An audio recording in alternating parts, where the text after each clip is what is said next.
Assalamualaikum warahmatullahi wabarakatuh. Perkenalkan, nama saya Alvina Ulum Rohma dari Prodi D3 Farmasi.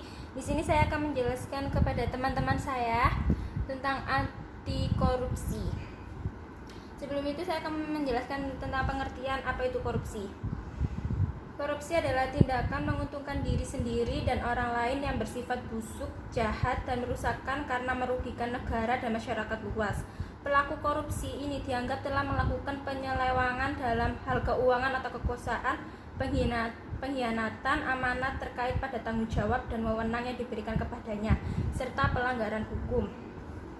Ciri-ciri korupsi: pertama, suatu pengkhianatan terhadap kepercayaan; kedua, penipuan terhadap badan pemerintah; ketiga, dengan sengaja melalaikan kepentingan umum untuk kepentingan sendiri; keempat, dilakukan dengan rahasia atau tersembunyi untuk menghilangkan jejak penyimpangan yang dilakukannya. Jenis-jenis korupsi: ada kolusi dan nepotisme. Korupsi dalam berbagai perspektif. Pertama, korupsi dalam perspektif budaya, yaitu korupsi menjadi suatu yang dianggap biasa karena telah dilakukan baik secara sadar maupun tidak sadar dalam sikap hidup sehari-hari. Korupsi dalam perspektif agama.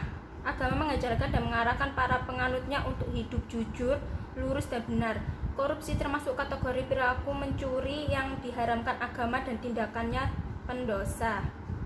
Korupsi dalam perspektif hukum. Korupsi harus dipahami sebagai tindakan melawan hukum dan ada pandangan sebagai kejahatan luar biasa. Seluruh negara telah menyatakan perang terhadap korupsi dan koruptor, bahkan sebagai anggapan kejahatan yang sangat luar biasa. Faktor umum penyebab korupsi: pertama, keserakahan; kedua, kesempatan; ketiga, kebutuhan; dan keempat, pengungkapan. Dampak-dampak korupsi, yaitu dampak ekonomi. Pertama, menghambat investasi dan pertumbuhan ekonomi. Dua, meningkatkan utang negara. Ketiga, menurunkan pendapat negara. Dan keempat, menurunkan produktivitas. Dampak sosialnya: pertama, meningkatkan kemiskinan. Kedua, tingginya angka kriminalitas. Ketiga, demoralisasi. Dan terakhir, dampak birokrasi pemerintah. Pertama, korupsi menghambat peran negara dalam mengatur alokasi. Kedua, korupsi menghambat negara melakukan pemerataan akses dan aset. Ketiga, korupsi juga memperlemah peran pemerintah dalam menjaga stabilitas ekonomi dan politik.